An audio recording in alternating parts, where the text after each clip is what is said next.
Hai, Assalamualaikum warahmatullahi wabarakatuh. Terima kasih sudah mengklik video ini.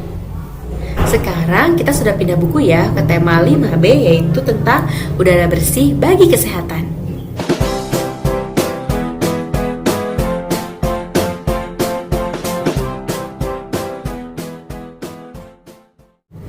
Dan kemarin kita sudah belajar tentang sistem pernapasan pada manusia. Ada yang masih ingat? Organ pernafasan kita ada apa saja? Ada hidung, tenggorokan, dan paru-paru. Lalu, bagaimana dengan sistem pernapasan pada hewan? Apakah sama atau berbeda? Ayo kita bahas satu persatu.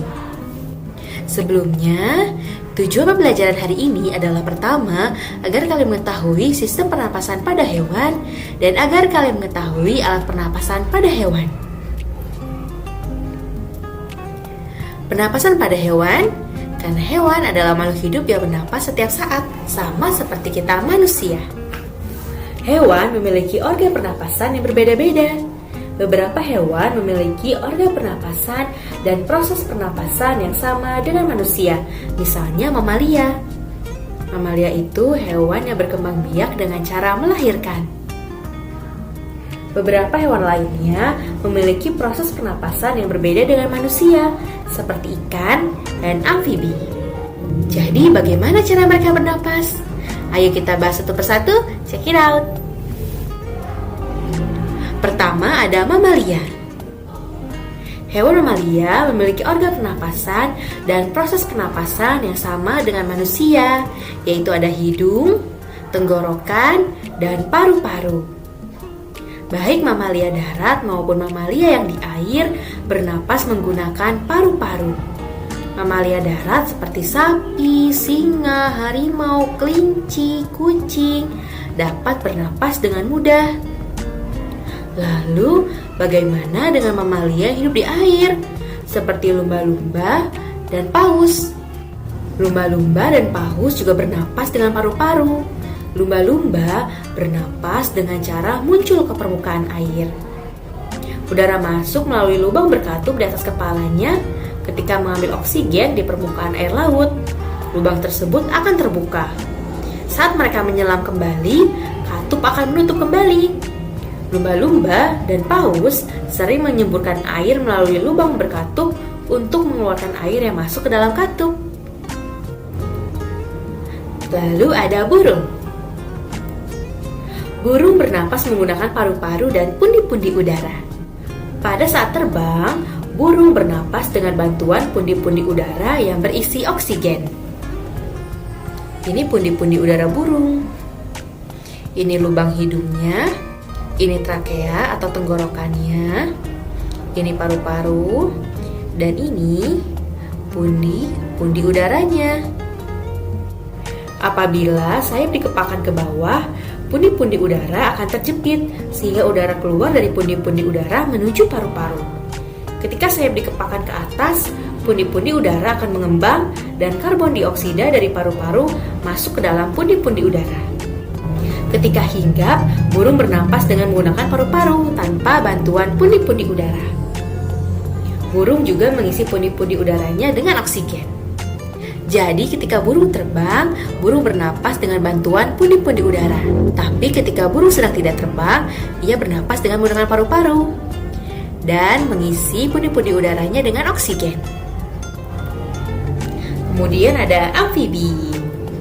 Amfibi adalah hewan yang dapat hidup di air dan di darat. Contohnya adalah katak, kodok, dan salamander. Katak bernapas menggunakan paru-paru dan kulit. Kulit katak selalu basah dan lembab agar proses pernapasan melalui kulit dapat berlangsung.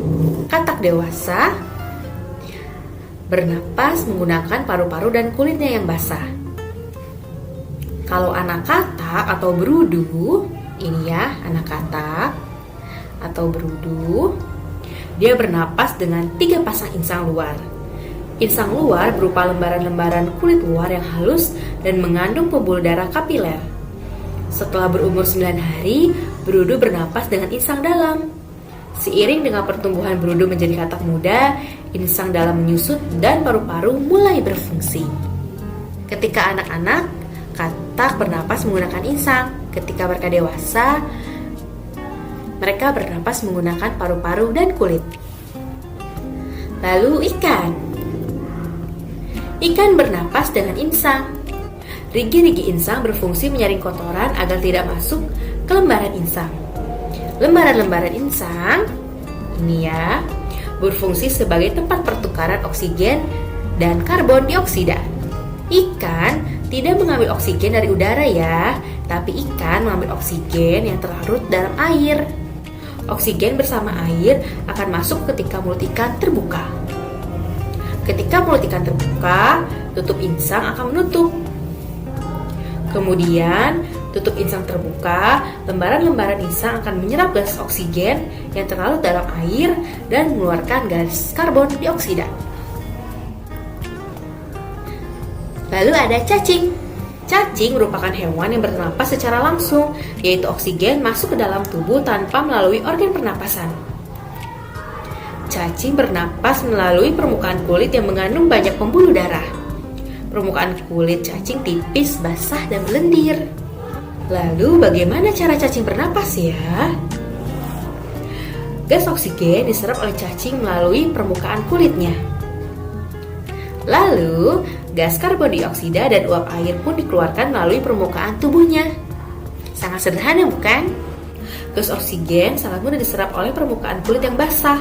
Oleh karena itu, cacing selalu hidup di tempat yang lembab sehingga permukaan kulitnya selalu basah. Cacing tanah juga menyukai tanah yang gembur.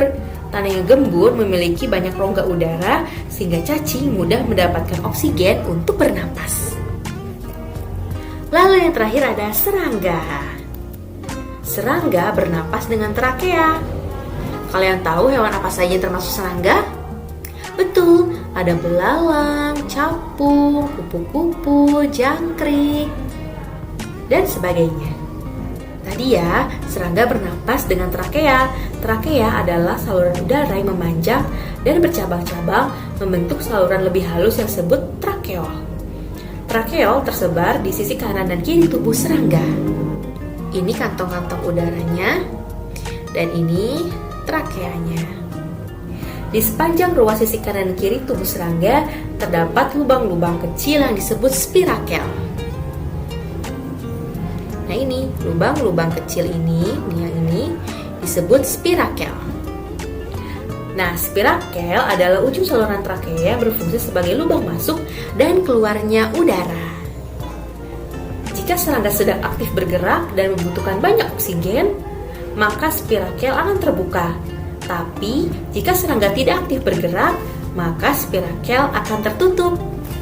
Oke, tadi itu pembahasan mengenai cara bernapas pada hewan. Jadi, ibu ulang ya. Mamalia bernapas menggunakan hidung, tenggorokan, dan paru-paru sama seperti manusia. Kemudian ada burung yang bernapas dengan paru-paru dan ketika terbang dibantu dengan pundi-pundi udara.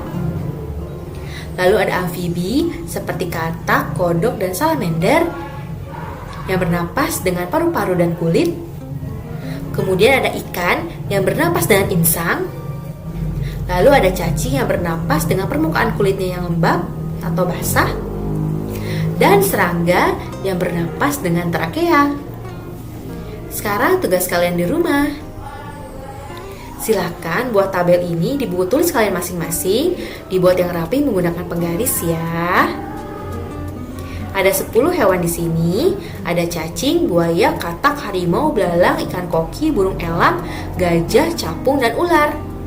Nanti kalian tinggal tulis, cacing, tadi organ pernapasannya berupa apa?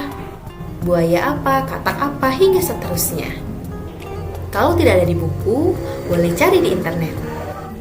Oke, terima kasih sudah menonton video ini. Sampai jumpa di video selanjutnya. Wassalamualaikum warahmatullahi wabarakatuh. Bye.